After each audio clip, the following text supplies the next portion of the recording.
بسم اللہ الرحمن الرحیم۔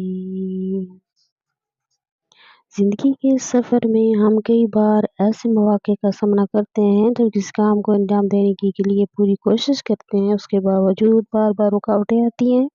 یہ لمحے ہمیں پریشان، بے چین، بے بس کر دیتے ہیں۔ جانتے ہیں اس میں ایک گہری حکمت پوشیدہ ہو سکتی ہے، جو اللہ تعالیٰ کی طرف سے ہمارے لیے ایک اشارہ ہو سکتی ہے۔ جب ہم کسی کام کو پورے دل و جان سے کرنے کا ارادہ کرتے ہیں اور تمام تر وسائل استعمال کر لیتے ہیں، مگر وہ کام پائے تکمیل تک نہیں پہنچتا، تو یہ غور و فکر کرنے کا وقت ہوتا ہے۔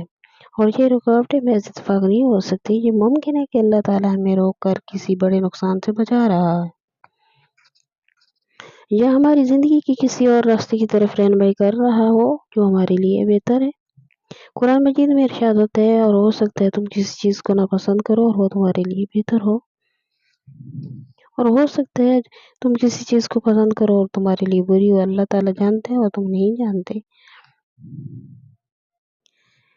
ہماری سمجھ محدود، مگر اللہ تعالیٰ کی سمجھ لامحدود ہے۔ بار بار رکاوٹیں ہمیں جوڑتی ہیں کہ ہم اپنے ارادے کو اللہ کے حکم کے مطابق پرکھیں،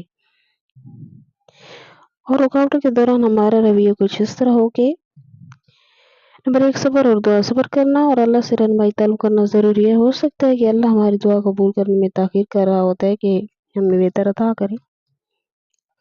نمبر 2، خود احتسابی۔ اپنے ارادوں اور نیتوں کا جائزہ لینا اہم ہے۔ کیا یہ کام واقعی نیک اور جائز ہے، یا ہماری خواہشات اور انا کی تابع ہے؟ نمبر 3، متبادل راستے پر غور کرنا۔ اگر کسی کام میں بار بار ناکامی ہو تو ہمیں دیگر امکانات پر غور کرنا، شاید اللہ تعالیٰ کسی اور راستے پر چلنے کی ترغیب دے رہا ہو۔ نمبر 4، نقصان سے بچنا۔ بعض اوقات رکاوٹیں ہمیں ایسے نقصانات سے بچانے کے لیے ہوتی ہیں جو ہمیں نظر نہیں آتے، مگر اللہ کے علم میں ہوتی ہیں۔ اللہ تعالیٰ اپنے بندوں سے بے پناہ محبت کرتے ہیں اور ہمیں نقصان سے بچانے کے لیے مختلف طریقوں سے اشارہ کرتے ہیں۔